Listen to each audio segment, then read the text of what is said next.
Hello friends, Maureen here, and I promised you that I would go through my gear that I'm going to be using, and I hope there's audio on this. Anyway, so here it is, going through my gear for my Madagascar trip, which happens in 2 days, so it's kind of crazy. First of all, my camera, this is the Sony a7 III.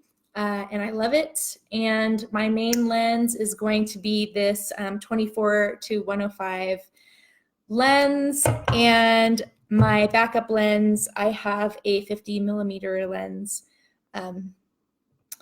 Definitely the zoom lens. This is going to be a development trip, an exploratory trip. I'm going to be shooting as much footage as possible to create a trailer, but I'm keeping my gear really minimal because it's just a crew of 2 people. It's me and one other person, my producer Samson, who's there in country.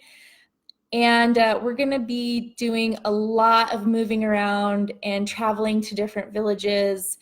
And I'm not exactly sure some of the things that we're gonna be doing because it's just gonna be really exploring what's going on there. So I just am super minimal with this gear, just so you know. Although this is all gear that I have shot tons of videos with before and I love it. And so I don't want to diss on my gear at all or what my setup here, but because I'm pretty happy with it. But what else? Okay, camera, lens. Oh, other cameras. I have a little backup camera, which is the DJI Osmo Pocket, which I love. And it's just a cute, fun little camera that shoots 4K and is stabilized. And I mean, it shoots pretty good footage. I also have the GoPro Fusion 360, so I'm going to be shooting some 360 footage with this. I'm very excited. I haven't done much with this at all yet, so it's going to be a bit exploratory there too. I am a little pissed because GoPro said that their app connects with all Android phones, and it won't connect with my phone. Granted, the benefit of that is that I would be able to see the footage on the phone and like maybe frame it up. The counter argument is it's 360 footage, it's shooting everything, so who cares what the frame is, but still it would be nice. So GoPro, I'm looking at you judgingly. Filters. I have ND filters for all of my lenses. These things, if you are just starting out and you don't know anything about gear yet, if you're shooting outside during the day, you need ND filters because it's going to be too bright. No matter what, it's going to be too bright during the day, and you're going to need to cut down on the amount of light that's coming into your lens. And these filters are kind of like sunglasses for your lens. And this is a variable ND filter, so it can change the amount of light that's coming in. You can let more light in or less light in. They're very handy. And I have one for all of my lenses, my big lens, my little lens, and I even have a set for the Osmo Pocket. They're adorable. Oops, look at, they're so tiny. You can tell I've only used one, but that's okay. Okay, what else? I'll talk a little bit about stabilization because you don't want your footage to be super shaky. And if you're just starting out, that's going to be a problem. And you might think, oh, I need to get a gimbal. And I do have a gimbal. I have the Ronin S, but I'm not going to bring it. And I'll tell you why. There's a few reasons. Number one, the Ronin S is, while it's very small, it's still a considerable amount more weight for this very limited trip that we're doing. It's also quite a bit of added complexity. So you have to spend time setting it up, balancing it, and all of that. And you really need quite a bit of added things to, you can't just film really with the gimbal itself. You have to get a bunch of other stuff to add on to it for it to really work well. And then thirdly, this is a documentary, so I don't really want the super smooth glamour shot that a gimbal will get. I want a little camera shake. I mean, that's my stylistic choice. I suppose you can make a super smooth, glamorous looking documentary, but that's not what I'm making. So anyway, so what do I do about stabilizing my camera? Because while I do want a little bit of shake, I don't want too much shake. Number one is that I use this strap and I put it around my neck, and then I can push my camera away from me, and that creates some stability there. I can move it up, down, all around, and it's not going to be crazy shaky. So that works really well. In addition to that, and one problem with this situation is that now my screen is really small, it's really far away, and it's going to be hard to see. So that's why I have one of these little things that goes onto the back of the camera. It not only magnifies the screen here, but also it blocks out the sunlight. So if it's really bright outside, then it's going to be hard to see the screen. You can turn up your brightness, but that's going to use up your battery and it's going to be bad. But this takes care of both of those problems, and it creates another level of stability there because now the camera is stabilized to your face. Additionally, I have one of these Edelkrone pocket rigs, and these things are amazing because look at how small it is, and it's a shoulder rig, really. This part folds out and it extends out so you can hold it against your chest like this. The camera mounts here super quickly and easily.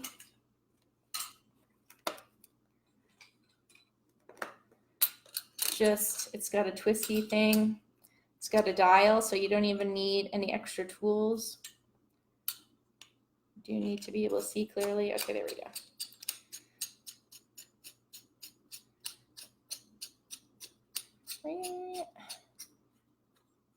All right. Boom, it's attached, it's solid. Now I've got this, my eyepiece attached to my eye. Not attached to my eye, but pushing against my eye, the shoulder part pushing against my shoulder. And then it's got these little extra mounting arms, or whatever you call them, that pop out like that. And to the mounting arms, I mount, dun, dun, dun, dun. This is a follow focus. This is hard to do. I have to put my camera down. All right. So this just slides. This is the Edelkrone follow focus.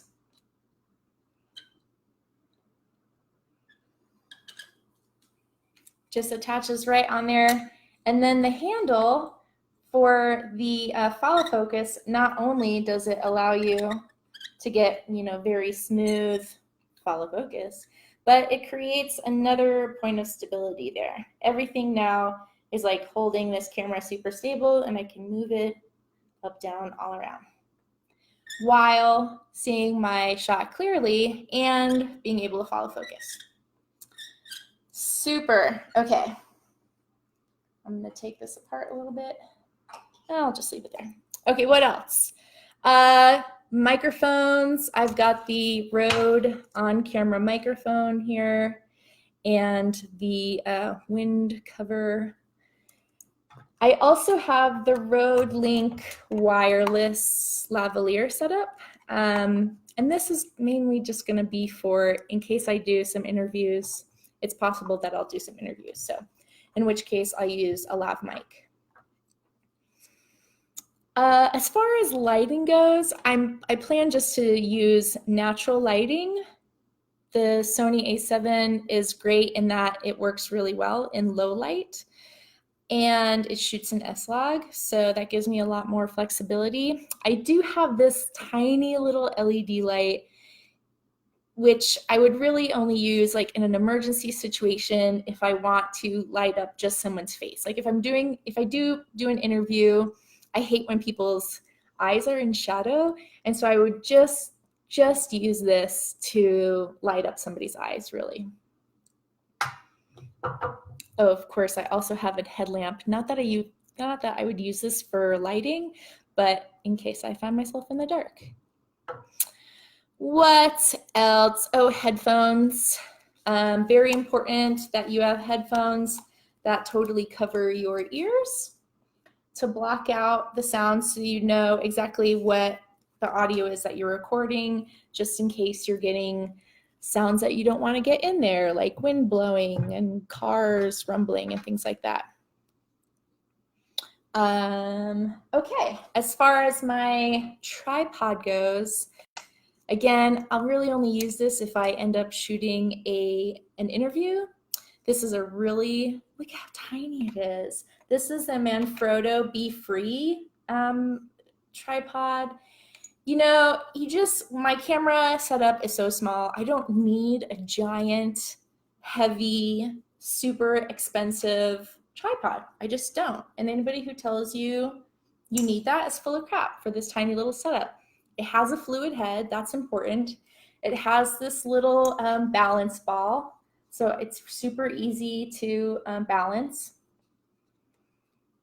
It's just awesome. I've had this for a while and I use it all the time, and it's a great tripod, and it's not crazy expensive, and it fits in my luggage. So and then I guess finally is my backpack. And this is one of my favorite things. This is the Peak Design 30-liter everyday backpack, and it opens up at the top, super wide, so it's really easy to grab stuff out of there. But it also, both sides zipper open, and it's really easy to slide stuff in and out of there. And of course, the levels are adjustable. Peak Design has a whole video explaining all the different features of this. I couldn't even possibly begin. It requires its own video because there's just so many features. These little pockets open up. They have great pockets inside of them to keep your cords and stuff like that. And then in the top opens up where you can slide in a laptop and folders and stuff like that, and it keeps it flat and safe against your back. And that's basically that. Oh wait, there's one more thing. There's this other thing. This doesn't come with the backpack. It's additional, but it's this clip right here where you can put your camera. And let's take this rig off. I guess I could leave the rig on technically.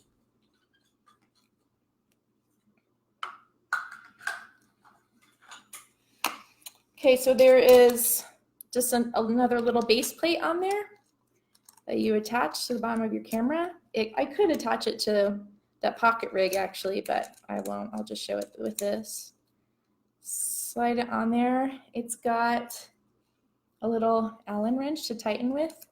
Although if anybody from Peak Design is listening, it would be really great if you didn't need a tool, if there was just like a little thing that flipped up and allowed you to, whatever. Anyway, not that anyone from Peak Design is going to watch this, but if you did, there's my suggestion. And there it clips into place. So now, I mean, when you're shooting a documentary, you want to be, actually shooting 95% of the time. But every once in a while, you're going to need to be hands-free, in which case, slide that on there. Boom. I've still got my camera ready, but I'm hands-free. It's awesome. Oh, and one other thing I have. This is not a Peak Design commercial, I swear. This is just like the camera cover for Peak Design for rain, to protect it against the rain. And I think that really is it. I think that's really the end. Oh, wait. Extra batteries, of course, and solar-powered battery packs where, to recharge, USB recharging. I've got a couple of those here. And yes, that really is it. Okay, so If you are considering making a documentary and you're wondering what kind of gear would be useful to get, hopefully this was a helpful video. If you have any questions, let me know and I'd be happy to answer them. 2 days I head out to Madagascar, so I will see you guys on the flip side.